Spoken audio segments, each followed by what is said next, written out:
হাদিকে আজ নেওয়া হচ্ছে সিঙ্গাপুরে। হাদির কিছু হলে সেদিনই সরকারের শেষ দিন হবে। ডিসেম্বরের 13 দিনে রেমিট্যান্স এলো $150,74,00,000।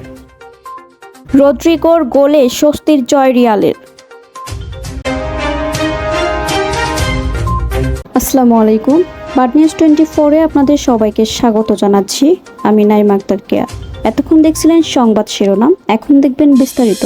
জুলাই বিপ্লবের অগ্রনায়ক শরীফ ওসমান হাদিকে উন্নত চিকিৎসার জন্য বিদেশে পাঠানো হচ্ছে। তাকে আজ সোমবার দুপুরে সিঙ্গাপুর নেওয়া হচ্ছে। ইতিমধ্যে এয়ার অ্যাম্বুলেন্স ভাড়াসহ সার্বিক বিষয়ে প্রস্তুতি নেওয়া হয়েছে। তবে থাইল্যান্ডে পাঠানোর বিষয়ে হাদির পরিবারের আগ্রহ বেশি ছিল বলে জানা গেছে। গতকাল প্রধান উপদেষ্টা ডাক্তার মোহাম্মদ ইউনূসের নির্দেশে সংস্কৃতি উপদেষ্টা মোস্তফা সরোয়ার ফারুকী, প্রধান উপদেষ্টা স্বাস্থ্য মন্ত্রণালয় বিষয়ক বিশেষ সহকারী অধ্যাপক ডাক্তার সাইদুর রহমান, এভারকেয়ার হাসপাতালে বিশেষজ্ঞ চিকিৎসক ডাক্তার জাফর, ওসমান হাদির ভাই ওমর বিন হাদির মধ্যে জরুরি কল কনফারেন্সে এ বিষয়ে সিদ্ধান্ত নেওয়া হয়।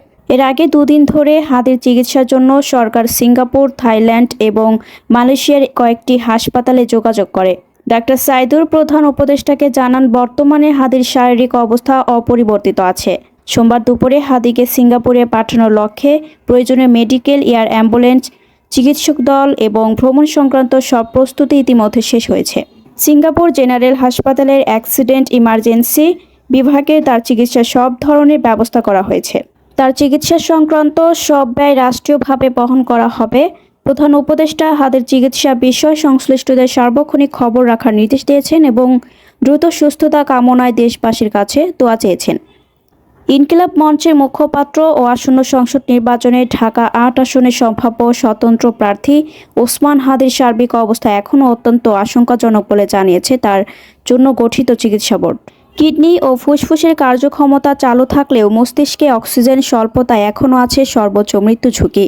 চিকিৎসা বোর্ডের সদস্য ও ঢাকা মেডিকেল কলেজ নিউরোসার্জারি বিভাগের আবাসিক চিকিৎসক এবং ন্যাশনাল হেলথ অ্যালায়েন্সের NHA সদস্য সচিব আব্দুল আহাদ জানান, হাদির অবস্থা এখনও অত্যন্ত খারাপ। নতুন করে সিটি স্ক্যান করে দেখা গেছে মস্তিষ্কে অক্সিজেন স্বল্পতা আছে। হাদির কিছু হলে সেদিনই অন্তর্বর্তী সরকারের শেষ দিন হবে বলে মন্তব্য করেছেন ইনকিলাব মঞ্চের সদস্য সচিব আব্দুল্লাহ আল জাবের। রোববার রাতে রাজধানীর এভারকেয়ার হাসপাতালের সামনে ইনকিলাব মঞ্চের জরুরি সংবাদ সম্মেলনে তিনি এই হুঁশিয়ারি উচ্চারণ করেন। রাজনৈতিক দল এবং মতের মধ্য দিয়ে উঠে আসা সরকার নয়, তিনি তো বাংলাদেশের জনতার সরকার।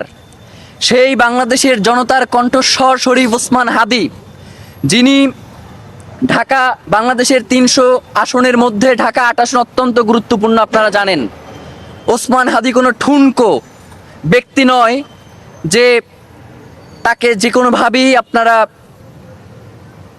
বিবেচনায় নিতে পারেন। ওসমান হাদি হচ্ছে বাংলাদেশের স্বাধীনতা, সার্বভৌমত্বের প্রতীক। সুতরাং আপনারা ওসমান হাদির নিরাপত্তা নিশ্চিত করতে পারেন না, অথচ আপনারা বলেন ফেব্রুয়ারির 12 তারিখে আপনারা নাকি নির্বাচন করবেন। এক আসনের প্রার্থীর আপনারা নিরাপত্তা নিশ্চিত করতে পারেন না, আর 300 আসনে আপনারা ইলেকশন করবেন এবং সেই ইলেকশন সুষ্ঠু হবে, কোনো ঝামেলা হবে না এবং সবথেকে সুন্দর নির্বাচন হবে, এমন কথা যখন আপনারা বলেন তখন আপনাদের মুখে আমাদের থুতু মারতে ইচ্ছে হয়। আপনাদেরকে আমরা জানাতে চাই যে ইতিপূর্বেও ওসমান হাদি তার শঙ্কার কথা জানানোর পরেও কেন গোয়েন্দা সংস্থা থেকে তাদের বিরুদ্ধে কোনো ধরনের ব্যবস্থা নেওয়া হলো না। এবং আপনারা জানেন যে এই যে খুনি, এই খুনি ইতিপূর্বেও গ্রেফতার হয়েছে এবং তাকে এই সরকারের আমলি জামিন দেওয়া হয়েছে। আমরা তো মনে করি যে তার এই জামিন ওসমান হাদিদের মতো যারা জুলাইয়ের কণ্ঠস্বর, যারা বাংলাদেশের স্বাধীনতা সার্বভৌমত্বকে ভালোবাসে, যারা বাংলাদেশের স্বাধীনতা সার্বভৌমত্বকে টিকিয়ে রাখার জন্য লড়াই করছে, তাদেরকে আসলে মেরে ফেলার জন্যই এদেরকে বের করা হয়েছে। সুতরাং এই দায় কোনোভাবেই অন্তর্বর্তীকালীন সরকার এড়াতে পারে না।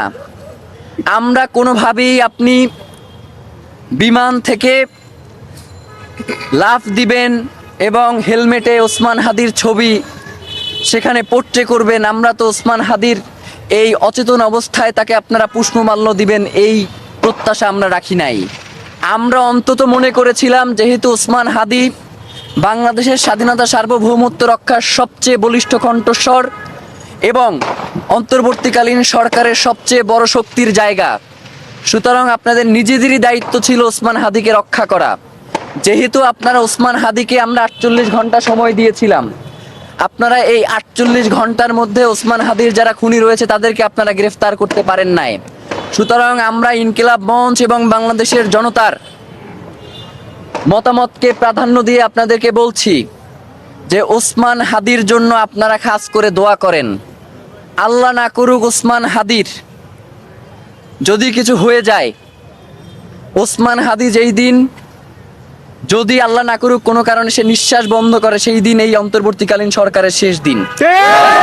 আমরা চুপ রয়েছি এর জন্য আপনারা মনে করবেন না যে ওসমান হাদি শুধু একা।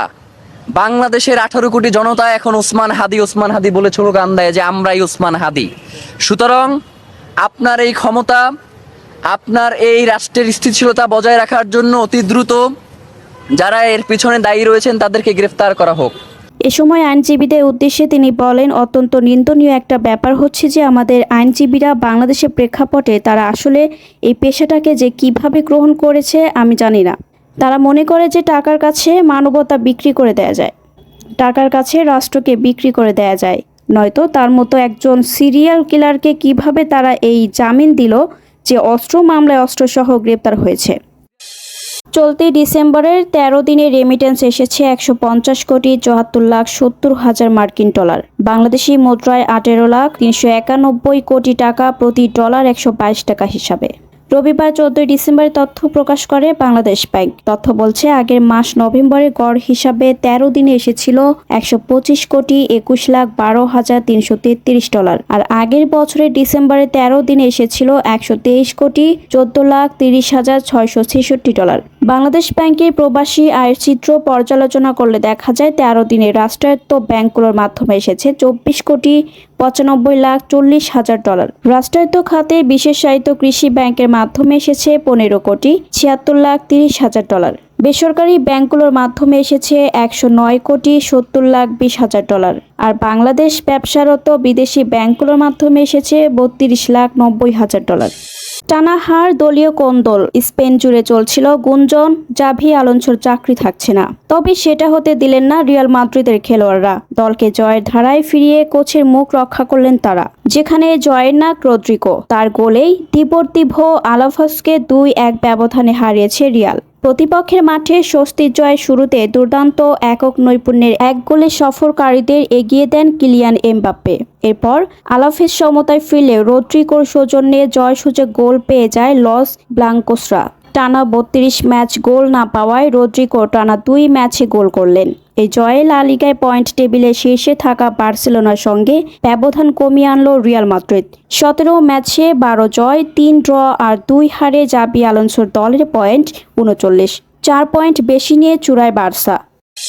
এতক্ষণ আমাদের সাথে থাকার জন্য আপনাদের সবাইকে ধন্যবাদ। পরবর্তী সংবাদ দেখার জন্য আমন্ত্রণ এবং সাবস্ক্রাইব করে বার্ড নিউজের পাশে থাকুন।